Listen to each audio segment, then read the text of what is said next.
Hi friends, welcome to crazy PSC learners. 2017 Idukki, Alappuzha, Kozhikode ജില്ലകളിൽ നടന്ന LDC എക്സാമിൻ്റെ മാത്സ് ക്വസ്റ്റ്യൻസ് ആണ് ഇവിടെ പറയുന്നത്. ഫസ്റ്റ് ക്വസ്റ്റ്യൻ നോക്കാം.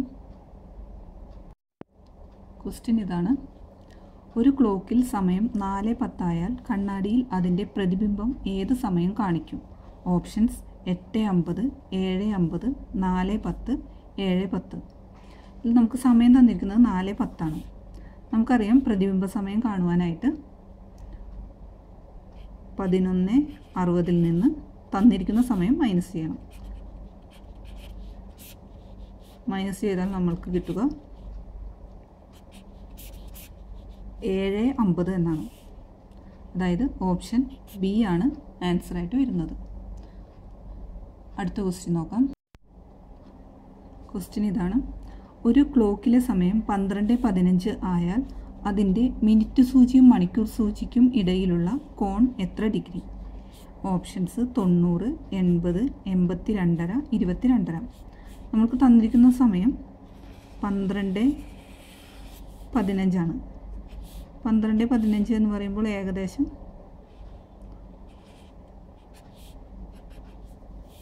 ഇങ്ങനെ വരും. ഈ കോണാണ് നമ്മളോട് ചോദിച്ചിരിക്കുന്നത്. നമുക്കറിയാം 5 മിനിറ്റ് എന്ന് പറഞ്ഞാൽ 30 ഡിഗ്രിയാണ്. ഇവിടെ 3 5 മിനിറ്റുകൾ വരുന്നുണ്ട്. അതായത് 3 × 30 90 ഡിഗ്രി. അതുപോലെ നമുക്കറിയാം ഈ കോൺ എന്ന് പറയുമ്പോൾ ഈ സൂചി 12.4 എന്ന് പറയുമ്പോൾ 12-ൽ നിന്ന് കുറച്ചിങ്ങോട്ട് നീങ്ങിയിട്ടുണ്ടാകും. അപ്പോൾ നമ്മൾ ചെയ്യേണ്ടത് ഈ മിനിറ്റ് സൂചി, അതായത് 15/2, ഇതിൽ നിന്ന് മൈനസ് ചെയ്താൽ ആൻസറായി. ഇതെല്ലാം നമ്മൾ മുൻപൊരു വീഡിയോയിൽ വിശദമായി പറഞ്ഞിട്ടുള്ളതാണ്. അതായത് 90 - 7.5, ആൻസർ വരിക 82.5 ഡിഗ്രി എന്നാണ്. ഓപ്ഷൻ സി ആണ് ആൻസറായിട്ട് വരുന്നത്. ഇത് ശരിക്കും ചെയ്യാൻ അറിയാത്തവരുണ്ടെങ്കിൽ ക്ലോക്കിൻ്റെ ഭാഗം കണ്ടു കഴിഞ്ഞാൽ ഇതേ ക്വസ്റ്റ്യൻ തന്നെ നമ്മൾ ചെയ്തിട്ടുണ്ട്. അത് കാണുക അറിയാത്തവർ. അടുത്ത ക്വസ്റ്റ്യൻ നോക്കാം. ക്വസ്റ്റ്യൻ ഇതാണ്: 2012 ഫെബ്രുവരി 2-ാം തീയതി വ്യാഴാഴ്ച ആയാൽ മാർച്ച് 2-ാം തീയതി ഡാഷ് ദിവസമാണ്? ഓപ്ഷൻ തിങ്കൾ, ബുധൻ, വ്യാഴം, വെള്ളി. നമ്മൾക്ക് തന്നിരിക്കുന്നത് 2012 ഫെബ്രുവരി 2 വ്യാഴമാണ്. മാർച്ച് 2 ഏത് ദിവസമാണ് എന്നാണ് ചോദിച്ചിരിക്കുന്നത്. 2012 എന്ന് പറയുമ്പോൾ കറക്റ്റായിട്ട് 4 കൊണ്ട് ഹരിക്കാൻ പറ്റും. അതായത് അതിവർഷമാണ്. അതിവർഷമാകുമ്പോൾ ഫെബ്രുവരി 29 ദിവസം ഉണ്ടാവും. ഇവിടെ നമ്മൾക്കറിയാം ഫെബ്രുവരി 2 വരെ അവർ തന്നിട്ടുണ്ട്. അപ്പോൾ ബാക്കി വരുന്ന ദിവസം എന്ന് പറയുമ്പോൾ -2 ചെയ്താൽ 27 ദിവസം. അതുപോലെ മാർച്ച് 2 എന്ന് പറയുമ്പോൾ ഈ 2 ദിവസവും 27 + 2 എന്ന് പറയുമ്പോൾ 29. ഈ 29-നെ 7 കൊണ്ട് ഹരിച്ചാൽ നമുക്കറിയാം ശിഷ്ടം 1 വരും. ഈ ശിഷ്ടം തന്നിരിക്കുന്ന ഈ ആൻസറിൻ്റെ ഒപ്പം പ്ലസ് ചെയ്താൽ നമുക്ക് ഫെബ്രുവരി 2 വ്യാഴമാണെങ്കിൽ മാർച്ച് 2 എന്ന് പറയുമ്പോൾ വ്യാഴത്തിൻ്റെ ഒപ്പം ഒരു ദിവസം കൂടി കൂട്ടിയാൽ മതി. ആൻസർ വരിക വെള്ളിയാഴ്ച എന്നാണ്. അതായത് ഓപ്ഷൻ ഡി ആണ് ആൻസറായിട്ട് വരുന്നത്. അടുത്ത ക്വസ്റ്റ്യൻ നോക്കാം.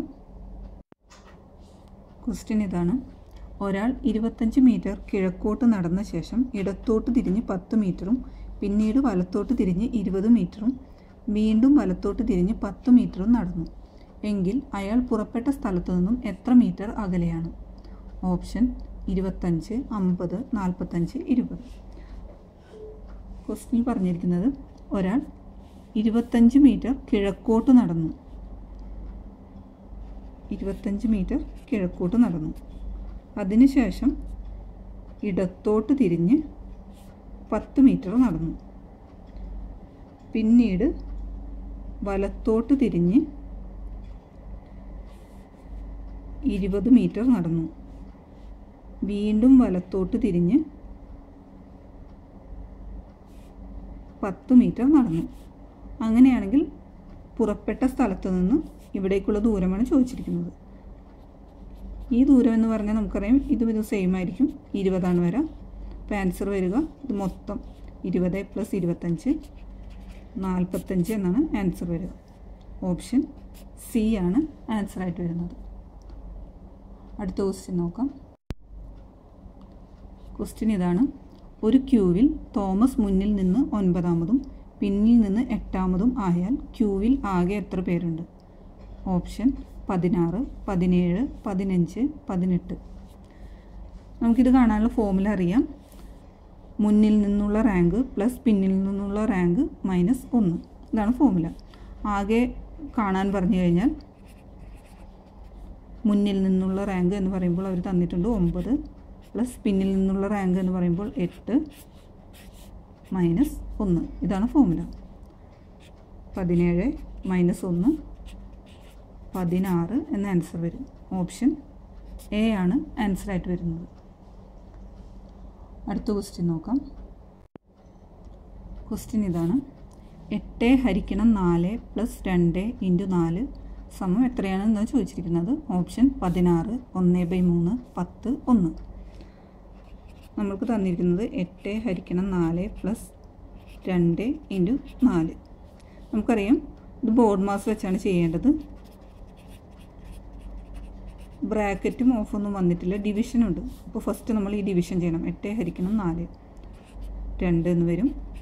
ബാക്കിയുള്ള നമ്പേഴ്സ് അതുപോലെ തന്നെ എഴുതാം. പിന്നെ നമുക്കറിയാം മൾട്ടിപ്ലിക്കേഷനാണ് ചെയ്യേണ്ടത്. 2 × 4 8.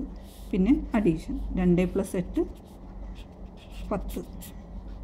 ഓപ്ഷൻ സി ആണ് ആൻസറായിട്ട് വരുന്നത്. അടുത്ത ക്വസ്റ്റ്യൻ നോക്കാം. ക്വസ്റ്റ്യൻ ഇതാണ്. 1 + 2 1/2 + 3 1/3 സമം. ഓപ്ഷൻ 6 4 6/41, 41/6, 32/5, 5/32. നമ്മൾക്ക് ക്വസ്റ്റ്യൻ തന്നിരിക്കുന്നത് 1 + 2 1/2 + 3 1/3. ഇത് കാണാനാണ് പറഞ്ഞിരിക്കുന്നത്. അപ്പോൾ നമുക്കറിയാം ഈ നമ്പേഴ്സ് എല്ലാം നമുക്ക് ആദ്യം മാറ്റി എഴുതാം. ഫ്രാക്ഷൻ ഒരുമിച്ചാക്കി എഴുതാം. ഇത് പ്ലസ് ചെയ്യുമ്പോൾ 6 എന്ന് വരും. ഇത് ചെയ്ത് കഴിഞ്ഞാൽ ക്രോസ് മൾട്ടിപ്ലൈ ചെയ്താൽ മതി. 3 + 2/2 × 3 6. അതായത് 6 5/6 എന്ന് വരും. നമുക്ക് ഓപ്ഷനിൽ അങ്ങനെ തന്നിട്ടില്ല. അപ്പോൾ ഇതും നമ്മൾ മാറ്റി എഴുതണം. 6 × 6 36, 36 + 5 41/6. 41/6 ഓപ്ഷനിലുണ്ട്. ഓപ്ഷൻ ബി ആണ് ആൻസറായിട്ട് വരുന്നത്. അടുത്ത ക്വസ്റ്റ്യൻ നോക്കാം. ക്വസ്റ്റ്യൻ ഇതാണ്. ഒരു സംഖ്യയുടെ 15% എന്നത് 27 ആയാൽ സംഖ്യ കാണുക. ഓപ്ഷൻ 180, 27, 90, 18. നമ്മളോട് പറഞ്ഞിരിക്കുന്നത് ഒരു സംഖ്യയുടെ 15% എന്ന് പറയുന്നത് 27 ആണ്. ഈ സംഖ്യ കണ്ടുപിടിക്കാനാണ് പറഞ്ഞിരിക്കുന്നത്. നമുക്കറിയാം ഇതിപ്പുറത്ത് വരുമ്പോൾ 27 × 100/15 എന്നാവും. 27 3 9 പ്രാവശ്യം, 15 5 പ്രാവശ്യം, 5 100 20 പ്രാവശ്യം. 20 × 9 എന്ന് പറയുമ്പോൾ 180. നമ്പർ വരുന്നത് ഓപ്ഷൻ എ ആണ്. അടുത്ത ക്വസ്റ്റ്യൻ നോക്കാം. ക്വസ്റ്റ്യൻ ഇതാണ്. 400 രൂപയ്ക്ക് വാങ്ങിയ ഒരു സാധനം 440 രൂപയ്ക്ക് വിറ്റാൽ ലാഭശതമാനം എത്ര? ഓപ്ഷൻ 20, 10, 40, 5. ലാഭശതമാനം കാണുവാനുള്ള ഫോർമുലയാണ് ലാഭം വാങ്ങിയ വില × 100. നമുക്കിവിടെ അറിയാം 400 രൂപയ്ക്ക് വാങ്ങിയ സാധനം 440 രൂപയ്ക്ക് വിറ്റു. 40 രൂപയാണ് ഇവിടെ ലാഭം കിട്ടിയിരിക്കുന്നത്. വാങ്ങിയ വില എന്ന് പറഞ്ഞാൽ 400 രൂപയ്ക്കാണ് വാങ്ങിയിരിക്കുന്നത് × 100. 0 ക്യാൻസൽ ചെയ്യാം. 40ൽ 4 10 പ്രാവശ്യം. ലാഭശതമാനം എന്ന് പറഞ്ഞാൽ 10% എന്നാണ് വരുന്നത്. ഓപ്ഷൻ ബി ആണ് ആൻസറായിട്ട് വരുന്നത്. അടുത്ത ക്വസ്റ്റ്യൻ നോക്കാം. ക്വസ്റ്റ്യൻ ഇതാണ്. 2400 രൂപയ്ക്ക് 2 വർഷത്തെ പലിശ 384 രൂപ ആയാൽ പലിശ നിരക്ക് എത്ര ശതമാനം? ഓപ്ഷൻ 10, 24, 12, 8. നമുക്കറിയാം I = PNR/100. നമുക്ക് പലിശ തന്നിട്ടുണ്ട് 384. പി എന്ന് പറയുമ്പോൾ മുതൽ തന്നിട്ടുണ്ട് 2400. എൻ വർഷം എന്ന് പറഞ്ഞാൽ 2 തന്നിട്ടുണ്ട്. Into R divided by 100. 0 cancel ചെയ്ത് കളയാം. ആർ എന്ന് പറയുമ്പോൾ 384 ഡിവൈഡഡ് ബൈ 2 ഇൻറ്റു 24. ഇത് ക്യാൻസൽ ചെയ്താൽ നമുക്ക് 8 എന്ന് കിട്ടും. ഓപ്ഷൻ ഡി ആണ് ആൻസറായിട്ട് വരുന്നത്. അടുത്ത ക്വസ്റ്റ്യൻ നോക്കാം. ക്വസ്റ്റ്യൻ ഇതാണ്. A/B = 1:3, B/C = 4:5 ആയാൽ A/C എത്ര? ഓപ്ഷൻ 15:4, 4:15, 1:5, 1:4. നമുക്ക് തന്നിട്ടുണ്ട് A/B എന്ന് പറഞ്ഞാൽ 1:3 ആണ്. അതുപോലെ B/C എന്ന് പറഞ്ഞാൽ 4:5 ആണ്. ഈ ബിയുടെ ഭാഗമാണ് നമുക്ക് ഒരുപോലെ ആക്കേണ്ടത്. അപ്പോൾ ഈ ഫസ്റ്റ് നമ്പേഴ്സിനെ ഈ നമ്പർ കൊണ്ട് മൾട്ടിപ്ലൈ ചെയ്യാം. നമുക്ക് വരിക 4:3 × 4 എന്ന് പറയുമ്പോൾ 12. അതുപോലെ ഈ 2 നമ്പേഴ്സിനെയും ഈ 3 കൊണ്ട് മൾട്ടിപ്ലൈ ചെയ്യാം. ഇപ്പോഴും വരെ 12:3 × 5 എന്ന് പറയുമ്പോൾ 15. അപ്പോൾ നമ്മൾക്കിവിടെ കിട്ടി A/B/C എന്ന് പറഞ്ഞാൽ A 4 B എന്ന് പറയുമ്പോൾ 2 എടുത്ത് നമുക്ക് 12 C എന്ന് പറഞ്ഞാൽ 15. നമ്മളോട് ചോദിച്ചിരിക്കുന്നത് A/C ആണ്. A/C എന്ന് പറയുമ്പോൾ ഇത് 2 മാത്രം, 4:15. ഓപ്ഷൻ ബി ആണ് ആൻസറായിട്ട് വരുന്നത്. അടുത്ത ക്വസ്റ്റ്യൻ നോക്കാം.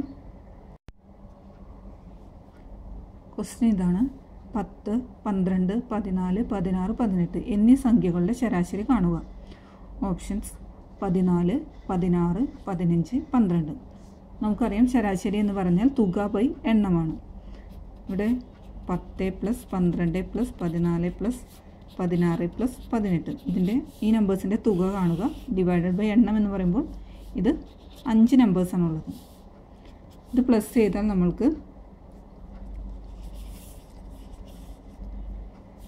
70 എന്ന് കിട്ടും. 70/5 ചെയ്താൽ 14 എന്ന് വരും. ഓപ്ഷൻ എ ആണ് ആൻസറായിട്ട് വരുന്നത്. അടുത്ത ക്വസ്റ്റ്യൻ നോക്കാം. ക്വസ്റ്റ്യൻ ഇതാണ്. 5⁴ × 5�3 ഡിവൈഡഡ് ബൈ 5�7 = ഓപ്ഷൻസ് 1, 5⁸8, 5, 25. നമ്മളോട് ക്വസ്റ്റ്യനിൽ പറഞ്ഞിരിക്കുന്നത് 5⁴ × 5�3 ഡിവൈഡഡ് ബൈ 5�7. നമുക്കറിയാം A/m × A/n എന്ന് പറഞ്ഞാൽ A/m + n ഇങ്ങനെ എഴുതാൻ പറ്റും എന്നറിയാം. അതായത് 5⁴ + 4 + 3 എന്ന് പറഞ്ഞാൽ 7, 5⁻7/5⁻7 എന്ന് പറയുമ്പോൾ 1 എന്ന ആൻസർ വരും. ഓപ്ഷൻ എ ആണ് ആൻസറായിട്ട് വരുന്നത്. അടുത്ത ക്വസ്റ്റ്യൻ നോക്കാം. ക്വസ്റ്റ്യൻ ഇതാണ്. ഒരു സമചതുരത്തിൻ്റെ ചുറ്റളവ് 16 സെൻറ്റിമീറ്റർ ആയാൽ അതിൻ്റെ പരപ്പളവ് എത്ര സെൻറ്റിമീറ്റർ ആയിരിക്കും? ഓപ്ഷൻ 64, 32, 8, 16. നമ്മൾക്കറിയാം ചുറ്റളവ് കാണാനുള്ള ഫോർമുലയാണ് 4a. ഇത് തന്നിട്ടുണ്ട് 16 എന്ന. ഇതിൽ നിന്ന് നമുക്ക് വശം കിട്ടും 16/4 എന്ന് കിട്ടും. വിസ്തീർണ്ണമാണ് നമ്മളോട് ചോദിച്ചിരിക്കുന്നത്. വിസ്തീർണ്ണം കാണുവാനുള്ള ഫോർമുല നമുക്കറിയാം a² ആണ്. a നമുക്ക് കിട്ടി 4 എന്നത്. അപ്പോൾ 4ൻ്റെ സ്ക്വയറാണ് വിസ്തീർണ്ണമായി വരിക. 4ൻ്റെ സ്ക്വയർ എന്ന് പറയുമ്പോൾ 16 ആണ് ആൻസറായിട്ട് വരുന്നത്. ഓപ്ഷൻ ഡി ആണ് ആൻസറായിട്ട് വരിക. അടുത്ത ക്വസ്റ്റ്യൻ നോക്കാം. ക്വസ്റ്റ്യൻ ഇതാണ്. 4, 7, 10 etc. എന്ന സമാന്തര ശ്രേണിയുടെ 101-ാം പദം എത്ര? ഓപ്ഷൻ 105, 340, 304, 101. നമ്മൾക്ക് തന്നിരിക്കുന്നത് 4, 7, 10 etc. ഇതിൽ ആദ്യ പദം എന്ന് പറഞ്ഞാൽ 4 ആണ് വരുന്നത്. അതുപോലെ പൊതുവ്യത്യാസം എന്ന് പറയുമ്പോൾ രണ്ടാം പദം മൈനസ് ആദ്യ പദം. അതുപോലെ ഈ ഡിഫറൻസ് 3 വെച്ചാണ് കൂട്ടിയിരിക്കുന്നത്. നമ്മളോട് ചോദിച്ചിരിക്കുന്നത് 101-ാം പദമാണ്. 101-ാം പദം എന്ന് പറയുമ്പോൾ നമുക്കറിയാം ഫോർമുല a + n-1 × d ആണ് ഫോർമുല. ഇവിടെ എക്ക് 4 എന്ന് വരും. n എന്ന് പറയുമ്പോൾ 101 ആണ്.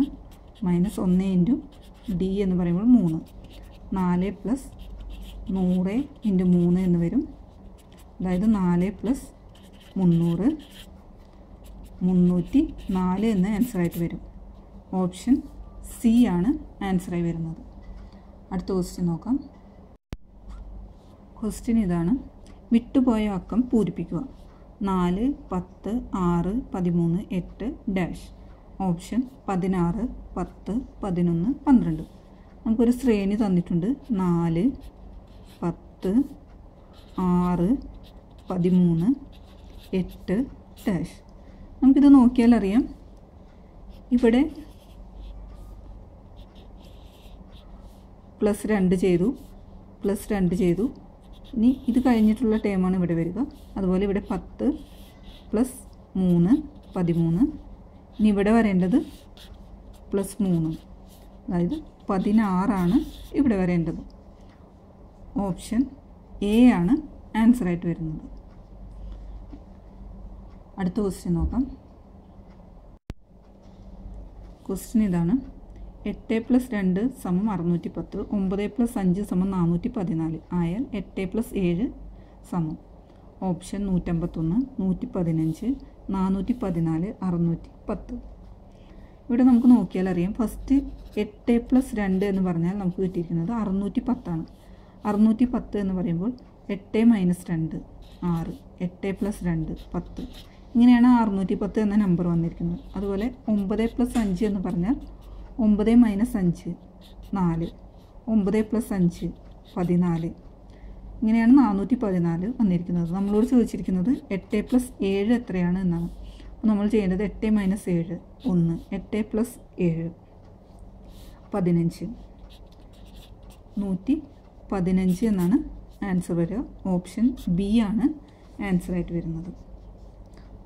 അടുത്ത ക്വസ്റ്റ്യൻ നോക്കാം. ക്വസ്റ്റ്യൻ ഇതാണ്. 125 = 25. അങ്ങനെയാണെങ്കിൽ 64 എന്ന് പറഞ്ഞാൽ എന്താണെന്നാണ് ചോദിച്ചിരിക്കുന്നത്. ഓപ്ഷൻസ് തന്നിട്ടുണ്ട്. 8, 4, 32, 16. നമുക്കറിയാം ഇത് 5ൻ്റെ ക്യൂബാണ്. ഇവിടെ എഴുതിയത് 5ൻ്റെ സ്ക്വയർ. അതുപോലെ നമുക്കിവിടെ 64 എന്ന് പറഞ്ഞാൽ 4ൻ്റെ ക്യൂബാണ്. അപ്പോൾ ഇവിടെ വരേണ്ടത് 4ൻ്റെ സ്ക്വയർ, അതായത് 16. ഓപ്ഷൻ ഡി ആണ് ആൻസറായിട്ട് വരുന്നത്. അടുത്ത ക്വസ്റ്റ്യൻ നോക്കാം. ക്വസ്റ്റ്യൻ ഇതാണ്. ഒറ്റയാൻ ഏത്? ഗോളം, സിലിണ്ടർ, വൃത്തം, ക്യൂബ്. നമുക്കിത് നോക്കിയാൽ തന്നെ അറിയാം. ഈ ഗോളം എന്ന് പറഞ്ഞാൽ ഘനരൂപമാണ്, സിലിണ്ടർ എന്ന് പറഞ്ഞാൽ ഘനരൂപമാണ്, ക്യൂബ് എന്ന് പറഞ്ഞാലും ഘനരൂപമാണ്. ഇതിൽ ഒറ്റയാനായിട്ട് വരുന്നത് വൃത്തമാണ്. ബാക്കി 3 3 ഡയമെൻഷനിലാണ്. വൃത്തമാണ് ആൻസറായിട്ട് വരിക. അടുത്ത ക്വസ്റ്റ്യൻ നോക്കാം. ക്വസ്റ്റ്യൻ ഇതാണ്. ഡോഗ് എന്നത് WLT എന്ന് എഴുതിയാൽ ക്യാറ്റ് എന്നത് എങ്ങനെ എഴുതാം? Option LTW, YFH, HZI, HZG. നമുക്ക് ആദ്യം തന്നെ ആൽഫബറ്റ്സ് എഴുതി നോക്കാം. A, B, C, D, E, F, G, H, I, J, K, L, M, N, O, P, Q, R, S, T, U, V, W, X, Y, Z. ഇതിനെല്ലാം numbers ഇടാം.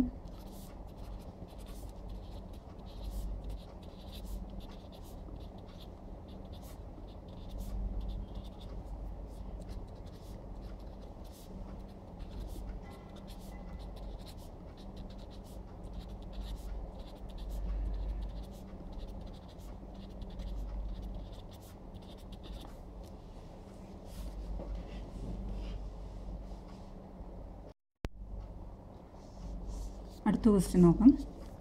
Dog എന്നത് WLT എന്ന് എഴുതിയാൽ ക്യാറ്റ് എന്നത് എങ്ങനെ എഴുതാം? Option LTW, YFH, HZI, H Z G. നമ്മൾക്ക് തന്നിരിക്കുന്നത് ഡോഗ് എന്ന് പറഞ്ഞാൽ WLT. നമുക്ക് നോക്കിയാൽ അറിയാം ഡി എന്ന് പറഞ്ഞാൽ ഫ്രണ്ടിൽ നിന്ന് 4ാമത്തെ ലെറ്ററാണ്. അതിന് പകരം ഇവിടെ വന്നിരിക്കുന്നത് ബാക്കിൽ നിന്ന് 4ാമത്തെ ലെറ്ററായ W ആണ്. അതുപോലെ O എന്ന് പറഞ്ഞാൽ 15ാമത്തെ ലെറ്ററാണ് ഫ്രണ്ടിൽ നിന്ന്. അതിന് പകരമായിട്ട് വന്നിരിക്കുന്നത് ബാക്കിൽ നിന്ന് 15ാമത്തെ ലെറ്ററായ L ആണ്. അതുപോലെ G എന്ന് പറഞ്ഞാൽ ഫ്രണ്ടിൽ നിന്ന് 7ാമത്തെ ലെറ്ററാണ്. അതിൻ്റെ കോഡായിട്ട് വന്നിരിക്കുന്നത് ബാക്കിൽ നിന്ന് 7ാമത്തെ ലെറ്ററായ T ആണ്. നമ്മളോട് ചോദിച്ചിരിക്കുന്നത് കാറ്റ് എന്ന് പറഞ്ഞാൽ എങ്ങനെ എഴുതാമെന്നാണ്. കാറ്റ് എന്ന് പറഞ്ഞാൽ നമുക്കറിയാം C എന്ന് പറയുമ്പോൾ ഫ്രണ്ടിൽ നിന്ന് 3ാമത്തെ ലെറ്ററാണ്, A എന്ന് പറയുമ്പോൾ 1ാമത്തെ ലെറ്ററാണ്, T എന്ന് പറയുമ്പോൾ ഫ്രണ്ടിൽ നിന്ന് 20ാമത്തെ ലെറ്ററാണ്. ഇതിന് പകരം സിക്ക് ബാക്കിൽ നിന്ന് 3ാമത്തെ ലെറ്റർ H, A എന്ന് പറയുമ്പോൾ ബാക്കിൽ നിന്ന് 1ാമത്തെ ലെറ്റർ Z, T എന്ന് പറയുമ്പോൾ ബാക്കിൽ നിന്ന് 20ാമത്തെ ലെറ്റർ G. അപ്പോൾ ZHG ആണ് ആൻസറായിട്ട് വരുന്നത്. HZG ഓപ്ഷൻ D ആണ് ആൻസറായിട്ട് വരുന്നത്. ഈ വീഡിയോ നിങ്ങൾക്ക് ഇഷ്ടമായെങ്കിൽ ഞങ്ങളുടെ യൂട്യൂബ് ചാനലായ ക്രേസി PSC ലേണേഴ്സ് ലൈക്ക് ചെയ്യുക, സബ്സ്ക്രൈബ് ചെയ്യുക, ഷെയർ ചെയ്യുക. Thanks for watching.